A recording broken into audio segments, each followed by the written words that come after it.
Sebut saja namanya Tante Hetty. Dia adalah seorang wanita yang telah ditinggalkan oleh suaminya sejak lama dan tidak ingin memberikan apapun kepada pria lagi. Tante Hetty berusia sekitar 34 tahun dan belum memiliki anak. Dia juga termasuk dalam golongan yang mapan, karena harta yang ditinggalkan oleh suaminya cukup banyak. Sekarang, dia lebih fokus pada karir daripada mencari pasangan. Sebab, dia ingin posisinya lebih tinggi daripada laki-laki. Tante Hetty terlihat masih muda karena dia rajin merawat diri. Dulu, dia menikah saat berusia 20 tahun, tetapi suaminya pergi saat dia berusia 29 tahun. Itu berarti dia telah hidup sendiri selama hampir 5 tahun. Tante Hetty adalah sosok yang kuat dalam menahan keinginannya, karena baginya semakin banyak harta, maka orang-orang akan menganggapnya sebagai saudara atau keluarga. Hal ini memang terbukti, karena banyak yang bertanya kepadanya, apakah dia tidak ingin menikah lagi? Tante Hetty menjawab bahwa dia belum ingin menikah lagi karena seluruh hatinya telah diberikan kepada suaminya yang telah tiada. Oh ya, saya perkenalkan diri, nama saya Arul, berusia 23 tahun dan saat itu saya masih lajang.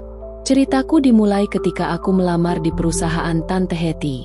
Saat itu, kebetulan Tante Hetty sedang sakit, sehingga manajernya menyuruhku untuk datang ke rumahnya. Mungkin karena Tante Hetty sangat selektif dalam memilih karyawan, maka aku diminta untuk bertemu langsung dengan dirinya.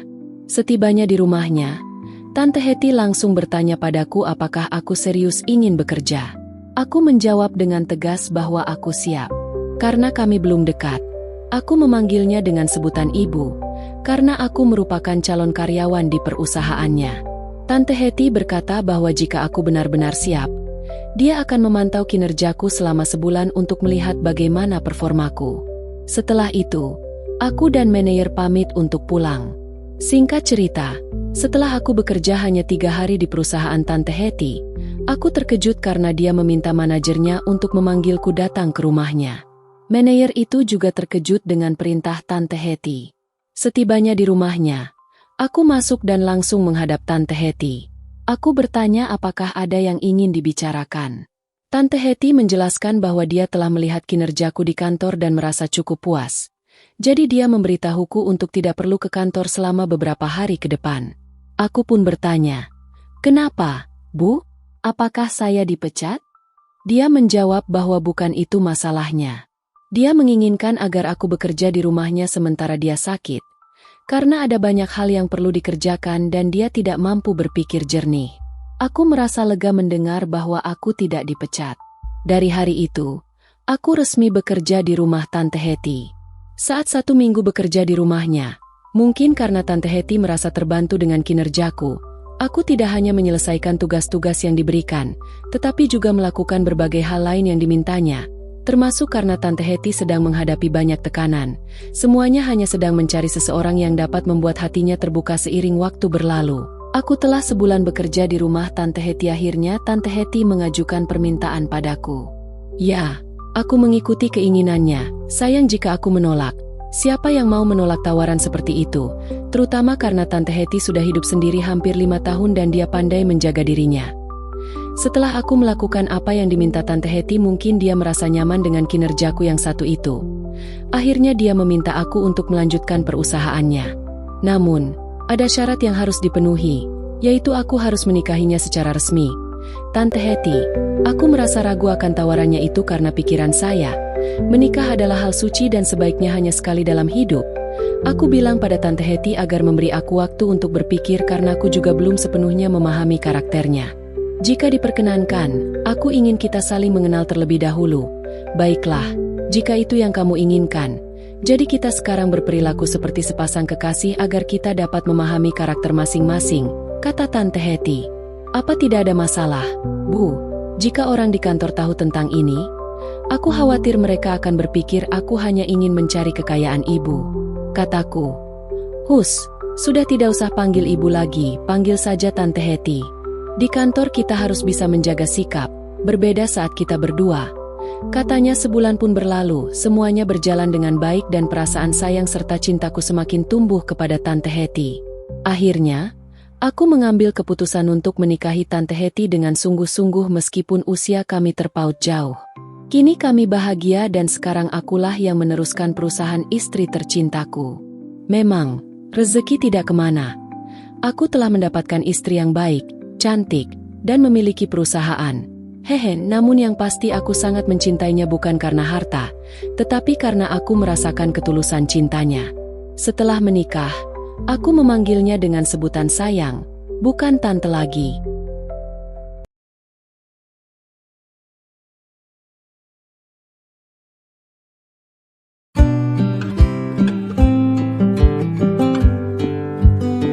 Cepat pakai bajumu, Mas. Keburu nanti adikku pulang. Bisik Clara. Suaranya tercekat antara hasrat dan ketakutan. Tenang saja, Mbak. Lili belum memberi kabar. Artinya dia masih lama. Ayo, sekali lagi. Jawab Danang, suami Lili, dengan nada manja yang menguji batas. Di balik pintu sebuah rumah yang seharusnya menjadi tempat berlindung, tersembunyi rahasia kelam yang mengancam kehancuran sebuah keluarga. Kisah ini bukan tentang cinta, melainkan tentang pengkhianatan yang bersembunyi di balik senyum, dan konsekuensi yang tak terhindarkan. Kisah itu bermula 2 tahun lalu, sejak suami Clara meninggal. Clara menjalani hidup yang tak pernah ia bayangkan sebelumnya. Dulu, rumah besar milik keluarga suaminya adalah tempat ia menanam kenangan suka dan duka bersama mendiang suaminya, Arya. Tapi setelah Arya pergi, perlahan-lahan rumah itu bukan lagi tempat yang nyaman. Hubungan dengan mertua dan ipar-iparnya memburuk, bukan karena pertengkaran besar, tapi karena sikap yang berubah dingin, canggung, dan penuh jarak. Clara bertahan selama beberapa bulan, tapi akhirnya memilih pergi. Ia memutuskan untuk tinggal bersama adiknya, Lili, yang baru saja menikah dengan pria bernama Danang. Lili menyambut Clara dengan tangan terbuka. Mereka memang saudara kandung yang dekat sejak kecil, dan Lili tahu benar perjuangan kakaknya dalam membangun rumah tangga yang akhirnya harus berakhir karena maut. Tanpa banyak tanya, ia menawarkan satu kamar kecil di rumah barunya untuk Clara tempati. Rumah Lili tidak besar, tapi bersih dan rapi. Suasana rumah itu masih dipenuhi aura pengantin baru, hiasan-hiasan sederhana, foto-foto pernikahan yang digantung di dinding, dan wangi harum dari pengharum ruangan yang berganti setiap minggu. Clara merasa canggung di awal, takut keberadaannya mengganggu kehidupan rumah tangga mereka. Namun, Lili selalu menenangkan, mengatakan bahwa rumah itu adalah rumah mereka bersama. Sehari-hari, Clara mengisi waktunya dengan membantu pekerjaan rumah. Ia membersihkan rumah, memasak, mencuci pakaian, dan merawat taman kecil di belakang rumah. Bagi Clara, rutinitas itu seperti terapi. Ia merasa tenang saat tangannya sibuk. Pikirannya tidak mudah pergi ke masa lalu. Ia juga tak ingin tinggal diam, merasa berhutang karena telah diberi tempat tinggal tanpa diminta kontribusi apapun. Lili bekerja di sebuah bank swasta, berangkat pagi dan pulang sore. Setiap pagi, Clara menyiapkan sarapan untuk mereka bertiga, memastikan Lili berangkat kerja dengan perut terisi dan senyum yang terukir. Danang, suami Lili, bekerja sebagai trader saham dan forex. Ia sering berada di rumah, duduk berjam-jam di depan komputer dengan layar-layar penuh grafik naik turun. Sesekali suara klik mouse dan gumaman kecilnya terdengar dari ruang kerja yang ia sulap dari kamar kosong di lantai 2. Hubungan Clara dan Danang cukup canggung di awal. Mungkin karena mereka belum saling mengenal terlalu dalam, tapi perlahan, interaksi mereka mulai cair. Clara tidak banyak bicara dan Danang pun bukan tipe yang cerewet. Mereka saling menghargai ruang masing-masing. Danang sering memuji masakan Clara, walau hanya dengan kata sederhana, "Enak, Mbak." Bagi Clara, itu cukup untuk membuatnya merasa dihargai. Clara jarang keluar rumah. Kadang hanya ke warung dekat kompleks atau pasar tradisional setiap akhir pekan. Ia tidak punya banyak teman sejak pindah ke kota tempat Lili tinggal. Tapi ia tidak mengeluh. Rumah kecil itu terasa cukup aman dan damai baginya. Sesekali ia duduk di teras sore hari sambil menyeduh teh hangat menatap langit yang perlahan berubah warna. Hatinya masih sering merasa sepi, tapi tidak lagi sesakit dulu. Meski hidupnya kini jauh dari apa yang dulu ia miliki bersama Arya, Clara mencoba menerima keadaan. Ia tahu hidup terus berjalan. Ia tidak tahu sampai kapan akan tinggal bersama Lily. Tapi untuk saat ini, inilah rumahnya. Sebuah ruang kecil yang penuh kehangatan. Tempat ia bisa bernapas, sembuh, dan mungkin pelan-pelan memulai kembali. Malam hari menjadi waktu paling sunyi bagi Clara, sekaligus yang paling berat. Di siang hari, ia bisa mengalihkan pikirannya dengan pekerjaan rumah atau sekadar merapikan taman kecil di belakang. Tapi ketika malam tiba dan rumah mulai senyap, suara-suara yang seharusnya tak ingin ia dengar justru seringkali hadir begitu nyata. Kamar Clara bersebelahan langsung dengan kamar Lily dan Danang. Meski dinding rumah itu cukup tebal, suara dari kamar mereka kadang tetap terdengar, terutama jika malam sedang hening. Bukan suara percakapan, bukan pula pertengkaran, melainkan suara rintihan pelan dan ritme ranjang yang bergetar lembut. Bagi orang lain, mungkin suara itu hanya dianggap sebagai bagian dari kehidupan pasangan muda yang sedang menikmati masa-masa awal pernikahan. Tapi bagi Clara, suara itu menjadi gema dari kenangan yang tak bisa ia padamkan. Awalnya, ia berusaha memejamkan mata dan memalingkan wajah ke dinding, pura-pura tidak mendengar. Tapi malam demi malam, suara itu kembali, seperti gelombang yang datang tanpa permisi. Clara tak pernah marah. Ia tak bisa menyalahkan adiknya. Ia tahu Lily dan Danang berhak atas kebahagiaan mereka. Tapi di balik senyumnya yang tenang di siang hari, ada luka lama yang kembali menganga saat malam tiba. Setiap kali suara itu datang, Clara merasa seperti ditarik mundur ke masa ketika Arya masih ada. Masa ketika mereka tinggal di rumah kecil di ujung kota saat malam adalah waktu mereka berbagi cerita, tawa, dan sentuhan yang lembut. Ia masih ingat jelas bagaimana tangan Arya selalu hangat, bagaimana bisikan-bisikannya menenangkan, dan bagaimana tubuh mereka saling mencari satu sama lain dalam gelap. Semua kenangan itu kembali begitu hidup, bukan untuk menyakiti, tapi justru mengingatkan Clara betapa dalamnya cinta yang pernah ia miliki. Di suatu malam, Clara terjaga lebih lama dari biasanya. Hujan turun pelan, membasahi genting dan rumputan di luar jendela. Dari balik selimutnya, ia mendengar rintihan lembut Lily, samar tapi tak terbantahkan. Dada Clara terasa sesak. Dia tidak menangis, tapi air matanya jatuh begitu saja. Bukan karena iri, bukan pula karena marah. Dia hanya merasa hampa. Dia memejamkan mata, mencoba membayangkan wajah Arya dengan bantuan mentimun yang diambilnya dari dapur. Betapa senyumnya dulu bisa menenangkan badai dalam hati. Betapa pelukannya pernah menjadi tempat paling aman di dunia. Ia bertanya dalam hati, apakah rasa kehilangan ini akan terus seperti ini selamanya?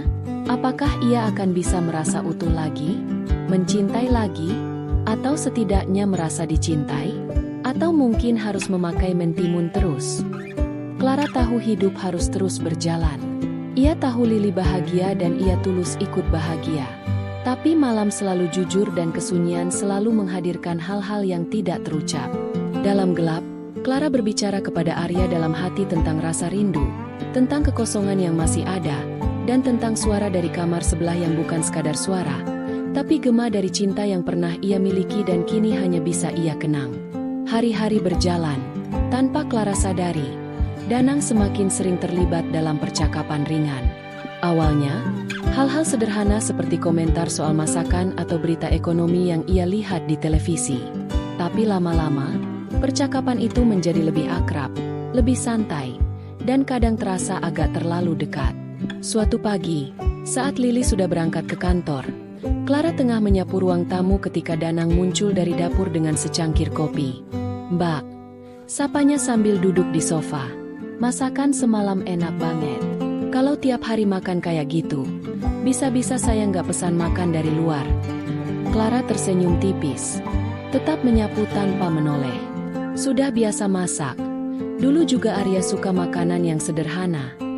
Danang menyandarkan punggungnya, memandangi Clara dengan mata setengah mengantuk. "Kadang saya mikir, wanita itu kalau sudah berpengalaman, cara mengurus rumah tangganya beda. Lebih tenang, lebih mengerti kebutuhan laki-laki." Clara menghentikan sapuannya sesaat, tapi cepat kembali bergerak. "Jangan asal nilai gitu, Mas. Semua perempuan punya caranya sendiri. Danang tertawa kecil. Iya sih, tapi tetap saja, Mbak Clara itu kelihatan beda. Mungkin karena sudah pernah punya suami. Clara menoleh sekilas. Saya janda, Mas. Itu bukan sesuatu yang perlu terus diingatkan. Justru karena itu, jawab Danang cepat. Saya kagum. Sudah pernah merasakan cinta, lalu kehilangan, tapi masih bisa kuat. Banyak laki-laki takut sama janda. Saya malah penasaran. Apa janda bisa jatuh cinta lagi? Clara menahan napas sejenak. Ada nada iseng dalam suara Danang, tapi juga sesuatu yang lebih dalam. Ia tidak langsung menjawab. Hari-hari berikutnya, interaksi mereka makin sering. Danang kadang duduk di dapur saat Clara memasak, mengobrol, sambil memperhatikan setiap gerakannya. Sesekali, ia melemparkan candaan yang membuat Clara salah tingkah, tapi ia selalu menanggapi dengan menjaga jarak. Suatu sore, saat Lili lembur di kantor, Clara sedang melipat pakaian di ruang tamu. Danang baru keluar dari kamar mandi. Rambutnya masih basah, dan hanya pakai handuk. Aduh, airnya dingin banget tadi, katanya sambil berjalan ke arah Clara. Biasanya sore memang gitu, Mas, air torennya belum panas, jawab Clara datar. Matanya tertuju pada sesuatu yang menonjol besar di balik handuk Danang. Tanpa sengaja, handuk Danang jatuh ke lantai. Ia membungkuk, memungutnya dengan santai, memperlihatkan punggungnya yang berotot dan dada yang kokoh. Dan, yang paling bikin Clara penasaran, itu sesuatu yang ada di balik handuk itu. Clara pura-pura tak melihat, tapi pipinya memanas. Ia tetap menunduk, fokus pada baju di tangannya. Namun hatinya berdetak tak karuan. Maaf ya, Mbak, ganggu pemandangannya. Danang menyeringai kecil. Clara menghela napas pelan, masih menunduk. Sudah biasa lihat pemandangan itu. Arya juga suka main lepas handuk begitu. Danang tertawa. Wah, berarti saya nggak istimewa dong. Clara meletakkan baju yang sudah terlipat. Kali ini, ia menatap Danang, lembut namun tegas. Mas Danang, jangan bercanda kelewatan. Saya tinggal di sini karena saya percaya kalian berdua menerima saya dengan ikhlas. Jangan bikin saya salah mikir kemana-mana. Mas kan tahu, saya janda yang sudah lama tidak disentuh. Danang terdiam beberapa detik, lalu mengangguk. Maaf, Mbak, saya cuma nyaman ngobrol sama Mbak. Kadang suka lupa batas. Clara berdiri, membawa tumpukan baju, suaranya sedikit lebih pelan. Saya juga nyaman, Mas, tapi aku tidak mau terjadi hal yang tak diinginkan, jawab Clara. Danang tidak membalas, hanya memandangi punggung Clara yang beranjak masuk ke dalam. Hubungan mereka kembali tenang setelah itu. Tapi dalam diam ada benih yang mulai tumbuh di antara rasa hormat dan kesepian. Malam harinya, Clara terus memikirkan tentang handuk jatuh itu. Angin berhembus lembut dari celah jendela yang sedikit terbuka. Udara sejuk mengelus kulitnya. Tapi pikirannya terasa panas, penuh gejolak. Pikiran tentang Danang tak bisa ia singkirkan. Percakapan tadi sore terus terulang dalam kepalanya. Senyuman Danang, tubuhnya yang basah selepas mandi, dan kata-kata yang meski terdengar bercanda, terasa menyentuh sisi paling rapuh dalam dirinya. Justru, karena itu saya kagum. Janda bisa jatuh cinta lagi. Kalimat itu membekas bukan karena isinya saja, tapi karena nada suara Danang yang tak sepenuhnya main-main. Clara duduk di atas ranjang, memeluk lututnya. Di luar kamar, rumah begitu sunyi. Namun, dari balik tembok itu, ia kembali mendengar suara yang sudah terlalu familiar, rintihan Lili. Tetapi, malam ini lebih panjang, lebih dalam, dan terdengar penuh hasrat. Ia menutup telinganya sejenak. Tapi suara itu seperti melewati celah-celah pikirannya. Bukan sekadar suara, tapi gambaran yang menyerbu benaknya. Lili dan Danang dalam pelukan, tubuh saling menyatu, tawa lirih, bisikan manja. Semua itu memukul sisi sunyi dalam hati Clara. Ia sudah lama tidak merasakan kehangatan seperti itu. Sudah bertahun sejak tubuhnya disentuh dengan cinta, Sejak ada tangan yang memeluknya di malam hari, ia tak bisa bohong pada dirinya sendiri. Ia merindukan kebahagiaan itu. Bukan sekadar fisik, tapi juga rasa diterima, rasa diinginkan. Clara menunduk, menyandarkan kepala di lututnya. Ia bergumam pelan, nyaris seperti doa. Arya, aku masih setia, tapi kadang rasanya ingin menyerah. Rasanya ingin merasa hidup lagi. Ia tahu pikirannya mulai goyah. Danang bukan laki-laki asing, tapi suami dari adiknya sendiri. Tapi, kenapa semua terasa lebih rumit? Kenapa ia merasa dihargai saat Danang berbicara? Kenapa candaan Danang membuatnya merasa perempuan lagi? Keesokan paginya, Clara mencoba bersikap biasa. Ia menyiapkan sarapan, mencuci piring, dan membersihkan meja makan. Tapi, tatapannya sering mengarah ke arah tangga, menanti suara langkah kaki Danang turun dari kamar. Saat Danang akhirnya turun, mengenakan kaos longgar dan celana pendek, Clara tak sengaja menatapnya lebih lama dari seharusnya. Pagi, Mbak. Sapa Danang sambil meregangkan tubuh. Wangi banget, bikin lapar. Sayur lodeh, kamu suka kan? Jawab Clara sambil cepat-cepat menunduk. Pura-pura sibuk mengaduk sendok di dalam mangkuk. Danang duduk di kursi, menyandarkan dagunya di tangan. Saya suka apa saja yang Mbak masak. Clara tak menanggapi, tapi sudut bibirnya tertarik naik. Ia tahu kalimat itu hanya basa-basi, tapi ada sesuatu di dalamnya yang terasa hangat. Setelah sarapan, Danang menaruh piring ke wastafel. Ia mendekati Clara, berdiri cukup dekat hingga aroma tubuhnya yang baru mandi keluar pelan. Mbak Clara. Suaranya rendah. Clara menoleh perlahan. Jantungnya berdetak lebih cepat. Terima kasih ya. Sudah ada di rumah ini. Clara mengangguk pelan. Saya yang harusnya bilang terima kasih. Sudah diterima di sini. Tatapan mereka bertemu sejenak. Dan untuk sepersekian detik, ada sesuatu yang menggantung di udara. Sesuatu yang tak terucap, tapi terasa nyata. Tiba-tiba, Danang memeluk Clara, dan sontak saja Clara kaget. Tapi anehnya, ada perasaan tenang ketika sedang dalam pelukan Danang. Danang sangat pandai memperlakukan wanita, hingga Clara tak kuasa menolak ajakan untuk berkeringat bersama.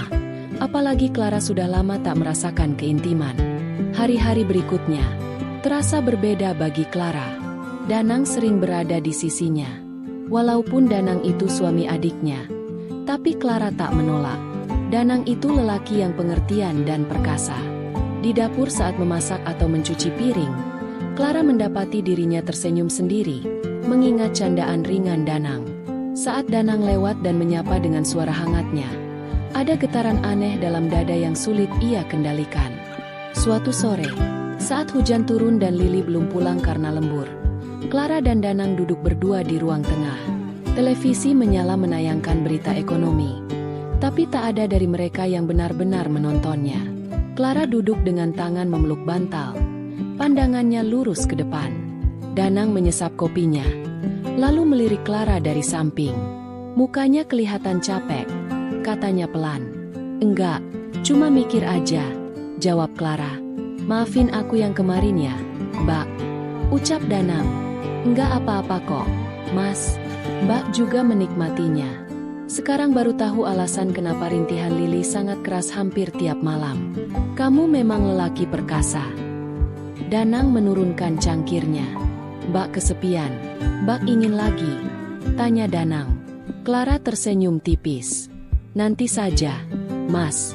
Kalau aku ingin, nanti aku suruh kamu ke kamarku. Jawab Clara, tanpa malu-malu lagi. Kesepian itu bukan soal ramai atau tidaknya rumah, Mas. Tapi tentang tidak ada yang benar-benar tahu isi hati kita. Danang menatapnya dalam diam. Beberapa detik berlalu. Lalu ia bersandar ke sofa, menatap langit-langit. Kalau Mbak butuh teman cerita, saya ada di sini, katanya. Saya suka ngobrol sama Mbak. Rasanya beda, tenang, nyambung. Clara menunduk. Hatinya berdebar. Saya juga nyaman, Mas.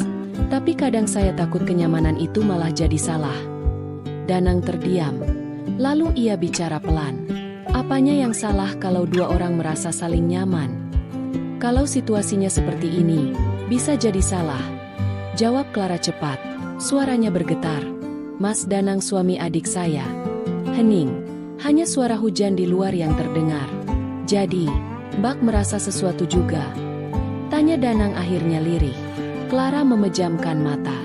Saya nggak mau merasa apa-apa. Tapi saya manusia, Mas. Hati saya nggak bisa selalu saya kendalikan. Danang menatap Clara dalam-dalam. Saya juga nggak tahu sejak kapan. Tapi kehadiran Mbak di rumah ini bikin saya beda. Saya lebih tenang, lebih hangat.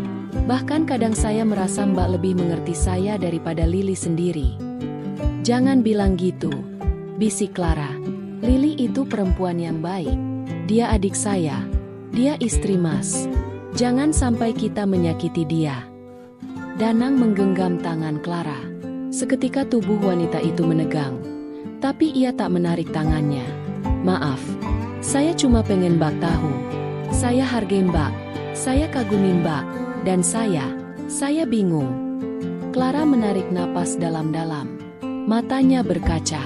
Saya juga bingung, Mas. Setiap malam saya dengar kalian. Dan saya bertanya dalam hati. Apakah saya akan punya kebahagiaan seperti itu lagi? Apakah saya layak untuk dicintai lagi? Hari berikutnya, Danang dan Clara semakin mesra. Beberapa hari ini, mereka melakukan aktivitas berkeringat bersama ketika Lili tidak ada di rumah. Kamu kok bisa kuat begitu, Mas? Pantas saja Lili terlihat selalu ceria. Oh, rupanya dia mendapatkan gizi yang cukup darimu. Celetuk Clara sambil mencubit Danang. Mbak juga pintar banget. Lebih pintar daripada istriku. Aku jadi makin ingin lagi dan lagi. Ucap Danang sambil tersenyum. Iya, Mas. Aku juga merasakan hal yang sama. Mas Danang begitu jago. Almarhum suamiku dulu tidak ada apa-apanya dibanding Mas. Ucap Clara. Baiklah, nanti malam aku ke tempatmu ya. Sahut Danang. Jangan, Mas. Ada istrimu di rumah. Sanggah Clara khawatir nanti ketahuan. Gak apa-apa. Nanti aku alasan pergi ke tempat teman. Hehe. Jawab Danang sambil nyengir dan berlalu pergi. Waktu berlalu dan malam pun tiba. Benar saja Danang minta izin istrinya untuk pergi bersama temannya menonton bola bareng. Padahal aslinya dia belok ke tempat Clara secara diam-diam dan terjadilah hal yang diinginkan mereka berdua yang sedang dimabuk asmara tanpa peduli ada Lili di rumah. Mereka saling membahagiakan satu sama lain bahkan sampai pagi baru selesai. Mereka berdua pandai bersandiwara ketika ada Lili di rumah. Tapi ketika Lili pergi kerja mereka berubah menjadi sepasang kekasih yang haus akan dan olahraga berkeringat. 1 minggu, 2 minggu sampai berbulan-bulan hubungan mereka tak diketahui Lili. Sampai suatu ketika, Mas, aku hamil, ucap Clara. Apa? Hamil? Kok bisa? Apa kamu gak minum obat? Tanya Danang keheranan. Sudah, Mas, tapi gak tahu bisa hamil begini. Sahut Clara khawatir. Kamu gugurin cepat sebelum Lili tahu, pinta Danang. Enggak mau, Mas. Katanya Mas akan tanggung jawab, ucap Clara. Gimana mau tanggung jawab? Kamu itu kakaknya istriku, ucap Danang. Ya sudah, aku pergi dari sini saja. Mas, sebelum Lili curiga, nanti Mas sering jenguk ya, ucap Clara memberikan solusi. Iya, tenang saja, sahut Danang.